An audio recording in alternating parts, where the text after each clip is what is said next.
It's Eddie Guerrero's final pay-per-view. Let's hope it's a good one, yeah?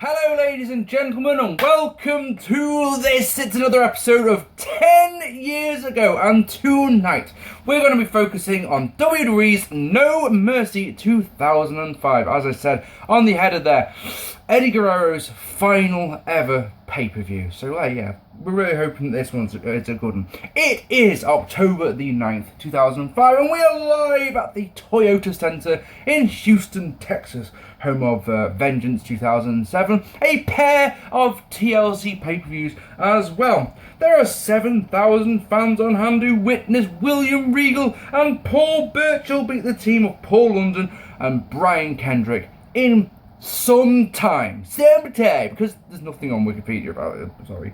Lucky bastards. 230,000 buys for this show, about 20,000 down on Unforgiven last month. Shall we get on with it? Our opening package focus on the two main events of this one, which are of course Batista versus Eddie Guerrero and the Ortons versus the Undertaker in a casket match. Our opening contest is Animal, Heidenreich and Christy Hemme defeating Johnny Nitro, Joey Mercury and Melina in a rubbish match. I mean, I've got written on my notes here, oh, this isn't going to be good, is it? So, you know, expectations are a bit low for this one. MNM hit the snapshot on Christy Hemme on SmackDown, and LOD 2005 want revenge. So this is why this match is happening. Animal has a great big bandage on his left shoulder, and bugger me, MNM work on it, and they do some good tag team offense. They do quick tags, they distract the ref, all that goodness. Can't fault any of it, to be honest. But then it all goes wrong as Heidenreich gets the mild tag, but gets instantly knocked to the outside. Melina tags herself in and dives onto Animal, who catches her and tags in Christy. They hit a heart attack on Melina, who no-sells the shit out of it, because why would she? So Christy hits a crap-looking Rana, followed by a Doomsday device and a rubbish-looking cover, and that's what gets the win at 6:28. Match was okay, genuinely, until Heidenreich tagged in, and then it was literally all downhill from there. 1 star. In the back, Batista talks to Eddie Guerrero. Eddie wishes him good luck through gritted teeth.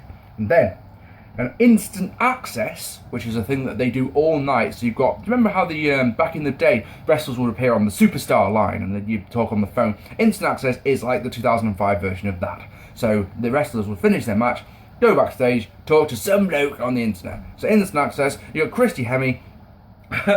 She grabs Animal by the injured shoulder. Animal no-sells it completely because it clearly doesn't hurt. So what's the point of having the bandage there? Pointless, stupid, pointless. Bobby Lashley defeating Simon Dean in a rubbish match. Dean comes out and talks about burgers. He says that eating one hamburger is okay, but when you eat 20 burgers, that makes you fat. This is Bobby Lashley's pay-per-view debut. He made his SmackDown debut on September the 23rd. Lashley hits a belly-to-belly. Dean uses the tray that the burgers were on, but Lashley no-sells the shit out of being hit in the head with a metal tray. Obviously. Dean tries a crossbody.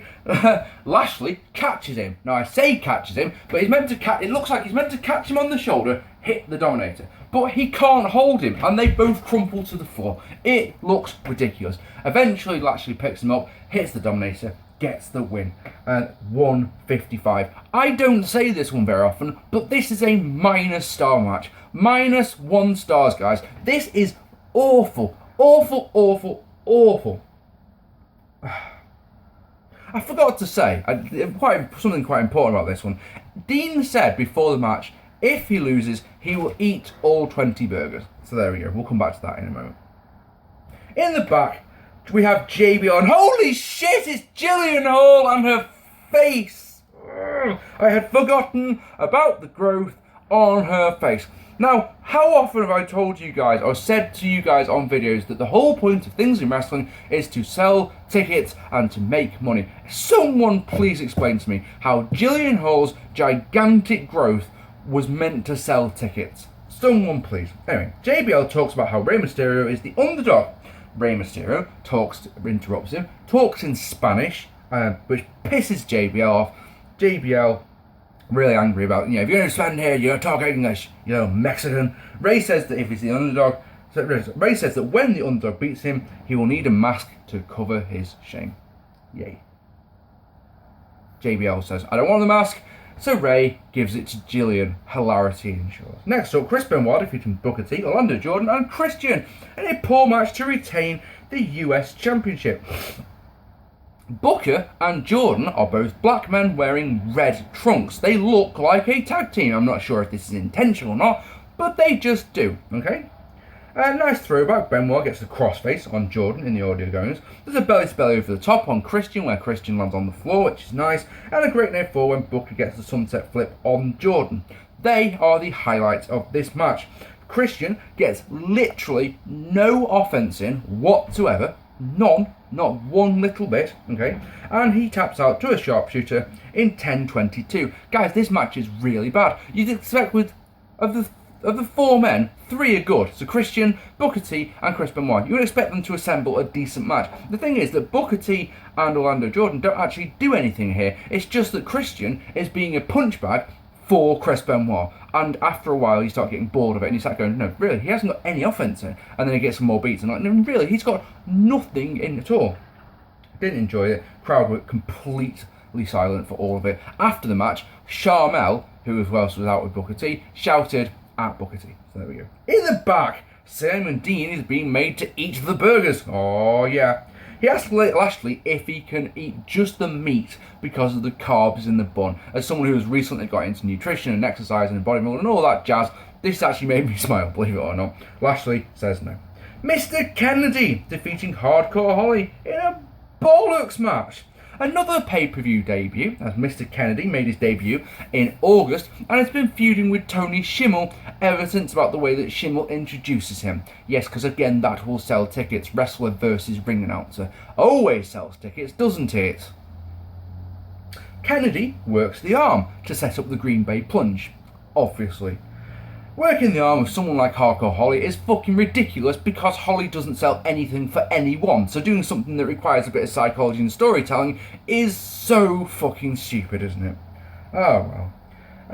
And rather predictably, of course, Holly doesn't sell the arm one bit. Match placed to silence is as boring as sin. Holly at one point shows how much contempt he has for Kennedy by picking him up and just throwing him onto the mat. No effort to protect him at all. And it's not even like the hard, the I'm such a tough guy one. It's just that I don't give a fuck about you or your health. Green Bay Plunge gets the win at 8:49. Nothing to say because nothing happened. Dud. 1 star out of 20 so far, says all you need to know. Oh, and then Sylvain Grenier comes out and beats up Hardcore Holly because he can. No, there's no explanation given for this whatsoever, other than Hardcore Holly now has injured ribs and Sylvain Grenier attacks said ribs. Well done. In the back, Dean is still eating his burgers. He finds a hair in one. Hey, comedy. And then Sharmell yells at Booker. Some more, only to be interrupted by Kennedy, who says his name. It's incredible that you're watching this pay-per-view with the benefit of hindsight, knowing that in 10 years' time, this one-dimensional wrestler will still be a one-dimensional wrestler. I need to point out that at PCW shows in the last couple of years, I have seen both Mr. Kennedy / Anderson and Bobby Lashley, and they're still bollocks. They're still utter shit. Anderson, Kennedy, whatever you want to call him, is so one-dimensional. He literally has an entrance, and that's it. Bobby Lashley, I recently saw work against Dave Mastiff. He worked 4 chinlocks in a 10-minute match. 4. He has nothing. Absolutely nothing. JBL defeating Rey Mysterio in an okay match. JBL controls until he is knocked to the outside. Rey takes control and works the leg with kicks. JBL, to his credit, actually sells them a little bit, believe it or not. 619 misses, and when he goes to splash JBL, Bradshaw pulls Jillian Hall in front of him like the good heel that he is, quite rightly. Bradshaw regains control by tripping Rey as he walks up the steps, dropping him face first onto the metal. And then he does something that I just don't understand. He does, right, a super fall-away slam. I have no problem with this. This is one of Bradshaw's long-time moves. But he then does a normal fall-away slam in the ring, right? He then knocks Rey to the outside, throws Rey to the outside, and hits a fall-away slam on the outside. Now, call me daft, and many people do, but they're in the wrong order, aren't they? If it was me, for maximum devastation, wouldn't you want to do the fall-away slam in the ring, then the fall-away slam on the outside, and then the super fall-away slam for maximum effect? But no, when you do the super fall-away slam first, why should I give a fuck about a normal fall-away slam? You're just like, yeah, but you've just done a giant one off the top rope. Weird, and more weird. JBL continues to work on the back with a bear hug, but Rey counters into a tornado DDT. He counters a powerbomb, gets a Bronco Buster. Jillian gets in the apron. JBL almost collides with her, looking for a clothesline from hell, and the look of utter disgust on his face when he sees the growth is shared by everyone in the arena. Moonsault gets 2 for Rey, 619, but when Rey tries to reject the follow-up, JBL hits the clothesline from hell for the win, out of nowhere, at 13:24. There was some nice storytelling in there, but neither man bothered to sell. And look at the finish. JBL doesn't bother selling the 619 at all, just hits the clothesline from hell, literally out of nowhere. This match was okay. It was a 2-star match. The crowd were indifferent for long stretches of it, but believe it or not, this is the best match of the night so far. Oh, and every time the camera cuts to Jillian, I feel sick. I mean, if you've got growths on your face, I've got a problem with you. It's just it's the what, and she's this old, because she's got to be at least 20, and never bothered to have it surgically removed. Never, ever. Come on, don't be silly. I just cannot fathom how that would sell tickets. I just don't get it. Next, Randy Orton and Bob Orton defeating The Undertaker in a casket match. Taking on Mania, Randy Orton at SummerSlam must have some more feuding. Cowboy Ace Bob Orton, a man so awesome that he has 2 nicknames. How many wrestlers do you know that have 2 nicknames? The objective here is to get either The Undertaker into the casket, or The Undertaker has to get both of the Ortons into the casket. So, match is everything you expect. The numbers game on Taker means that Taker gets beats, he no-sells all of his obviously and comes back after a while. He no-sells a low blow, he no-sells a superplex, he no-sells a chair shot. All of these things that would normally put a guy down. No, I'm the dead man and I don't sell. Story of the match is obviously trying to get people in the casket. No one cares in the audience. They sit on their hands for the most part. The crowd at one point started, rest in peace, rest in peace, rest in peace. And that's all. We don't need any more than 3, do we? That'd be silly. It's not terrible. It's just this one goes 19 minutes and 16 seconds. So it's the best part of 20 minutes. And it's easily 9 minutes too long. Taker is in the casket. Let's skip to the finish. Taker's in the casket. He wants to chokeslam Randy. Bob Orton, Cowboy Ace Bob Orton, comes along, grabs the hair so he can distract him. And when Undertaker turns around, he's met with a massive chair shot from Randy, and then they can seal the casket, and that means that the Ortons win. But the point is here that the match is just, this is why I'm saying the match is too long. Right? The match is too long because of what happens next. Okay, so they lock the casket, and then they wheel the casket to the top of the entrance ramp, where Randy takes an axe to it, and to I assume to bash a hole in it or something. He then covers it in petrol and sets it on fire, thus killing the dead man. Oh no, he's dead again. How can you kill what is dead? The commentators put on their Owen voice because this is genuinely serious. The crowd, who have been silent this whole match, don't care. And it's not a, oh my god, I'm so tense sort of thing. They show one girl in the audience and she's like, oh no! But the rest of the crowd is like, don't care. You know, if they're going to do this, why have they put it? Yeah, because there's a great big part of the entranceway where they've put a great big a mat, a fireproof mat. So it's one of those, why have they done that? And also, I guess they put it at the top of the entranceway so that Taker could escape out the coffin. You know, it's one of those, it just looks convoluted and stupid. And it's just one of those, Undertaker's not dead. Also, stop trying to kill people. It's one of those, it's just, all of it's just rubbish, and I don't care. The match was boring, the ending I don't care, I couldn't give it a damn about. Oh, and then the one thing that irritates me a lot, and this is probably one of those ultimate nitpicking things, you've got all this happening at the top of the entranceway, yeah? So when they cut back to Cole and Taz, who are sat there coughing and spluttering because of the smell of the petrol that was 30 feet away. Idiots.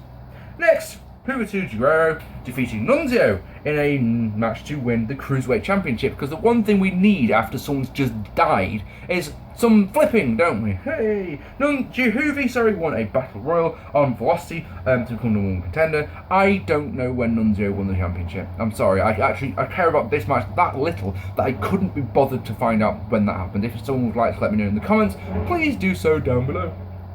Okay, so the crowd are as indifferent as possible to be. There's nothing botched in this match. There's nothing bad in this match. It's just there is absolutely no reason to care. There is no selling because it's a cruiserweight match. There is no psychology or storytelling or anything at all. I mean, there is nothing. The crowd just don't care. At one point, right, Juvi pushes himself backwards, right, through the ropes, legs first through the ropes, onto Big Vito, of course that with Nunzio, and turns that into a Hurricane to silence. Utter silence. It's a proper we don't care, go away sort of thing. Juvi Driver gets the win at 7 minutes. Better than the last match, genuinely, but there is nothing to this one whatsoever. It's a nothing match on a card full of nothing matches. How's that sound? And of course, in the back, Dean is down to his last burger, but Lashley reappears and said, actually, I think you'll find that was only 19 burgers. How do you feel about this burger as your last one? And Dean runs to the back and throws up, or pretends to throw up. We don't actually see him throwing up. Hilarious! Don't care. In our main event, Batista defeating Eddie Guerrero to retain the World Heavyweight Championship. So after a year of losing to Rey Mysterio, Eddie Guerrero is our #1 contender. At no point did they say when he became the #1 contender or why. So I'm just going to say, because he is. How's that sound? Sorry, thought I heard an ambulance then. Eddie has spent the last couple of weeks trying to convince the world that...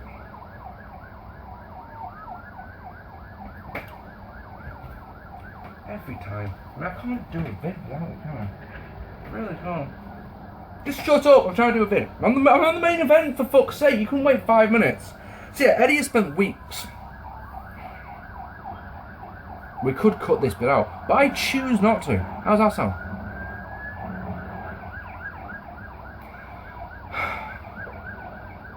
I'm in agony.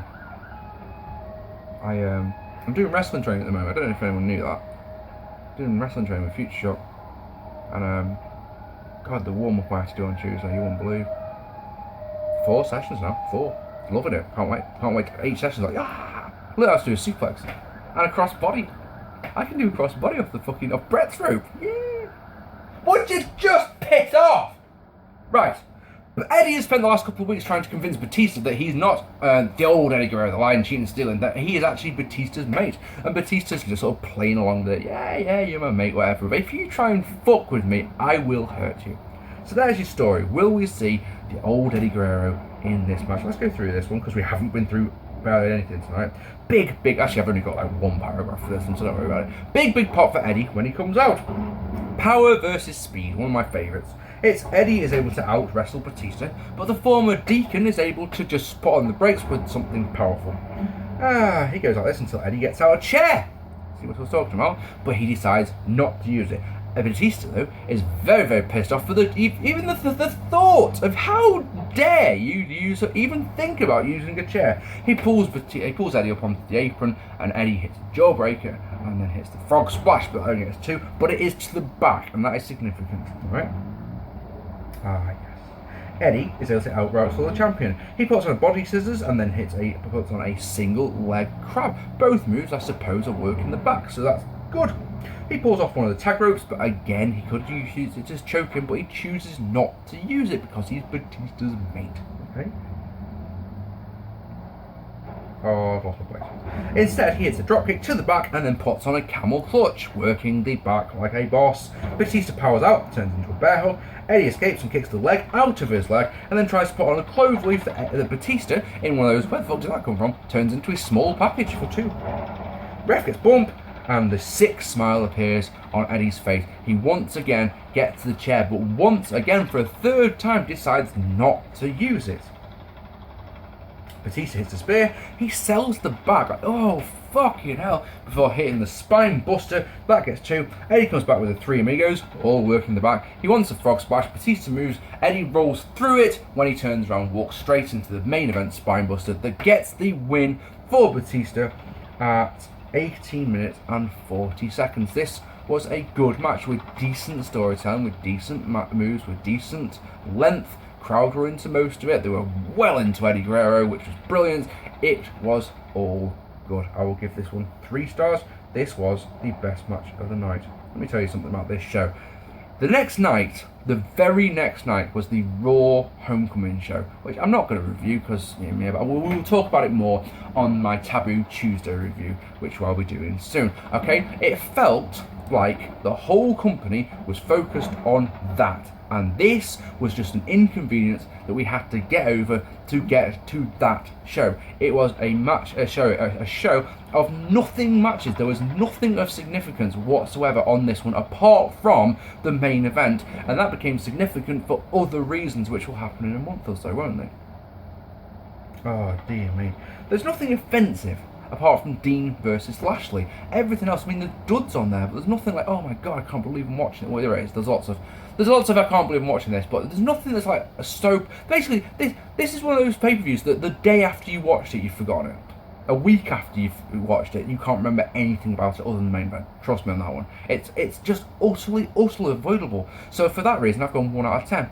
Now, of course, it is significant because, as we've said twice already, Eddie Guerrero passed away a month later on November the 13th, and I will probably talk about that. I've been asked to do, alright, here's what I'll say, I've been asked to do the Eddie tribute shows as part of this series. If you would like me to do them, would you please let me know in the comments, alright?